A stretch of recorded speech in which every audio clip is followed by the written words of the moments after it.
যা কলেজগুলো না বন্ধ হোক। আমার ছেলেটা বা মেয়েটা বড় হয়েছে রক্তাক্ত হয়ে বা আহত অবস্থায় ক্ষত বিক্ষত শরীর নিয়ে না ফিরুক। আমার সংসারে আমি হয়তো ইনস্টলমেন্টে চালিয়ে নেব, কিন্তু আত্মীয় স্বজন এসে যদি একটা মাছের টুকরো খেতে চায়, আমি যেন তাকে এড়িয়ে না চলি।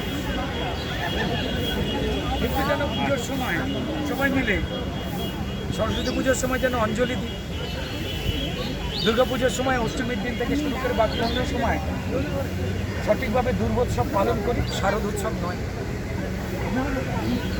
এই চাওয়া যে বাঙালি, তার চাওয়াটা খুব ছোট।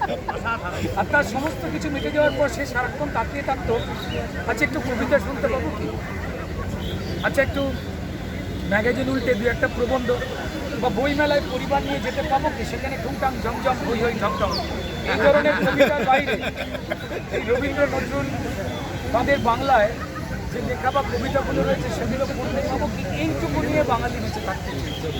সে খবরের কাগজ খুলে কোন নেতার বান্ধবীর খাটের নিচে বা কোন নেতার বৈধ বা অবৈধ স্ত্রীর পায়ের নিচে কোথায় কত টাকা বা কোথায় কত টাকার কি রাখা রয়েছে, সেই খবরগুলো তারা দেখতে চাননি। আমরা চাইনি যে আমাদের বাচ্চাগুলো টিভি খুলে অমুকের কতগুলো চুরি হলো, কাকে কোত্থেকে ধরা হলো, এই খবরগুলো আমরা চাইনি।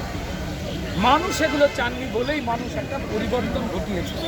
আমরা চাইনি এই খবরগুলো দেখতে যে আমাদের সরস্বতী পুজো বন্ধ হয়ে যাচ্ছে 146। সরস্বতী পুজো তো আমাদের সংস্কার শুধু নয়, সংস্কৃতি। আমাদের দেশের কোনো পাহাড়ের নাম আল খাপ্তুম তো নয়, আমাদের কোনো নদীর নাম আল হিফাজত তো নয়। এগুলো কি প্রমাণ দেয়? যে সব থেকে প্রাচীনতম, তারা প্রমাণ দেয় যে এই মাটিটায় আগে থেকে কারা ছিলেন বা এই মাটিটা কাদের। হতেই পারে সময়ের দেওয়ালে দাঁড়িয়ে, সময়ের রাস্তা ধরে বহু মানুষ এসেছেন, মিশে গেছেন, ভালো। কিন্তু সংখ্যাগুরুর মতামত লঙ্ঘিত হবে কেন? কেন আমরা হরগোবিন্দ দাস আর চন্দন দাসদের খবরগুলো পড়ব? কেন আমরা জানবো যে সেকুলারিজমের নামে যে বাণী ছড়ানো হচ্ছে, সেখানে মন্দিরকে ট্যাক্স দিতে হবে, অন্যান্য উপাসনালয়গুলোকে দিতে হবে। তাহলে সেকুলারিজমের মানেটা কি? সবার জন্য সমান, সেই সৌন্দর্য লেখা তো হয়েছে। আমাদের আম্বেদকরজি তো লিখে যাননি এটা সংবিধান, খোদাই করে 1976 সাল বোধ করি, ভুল হলে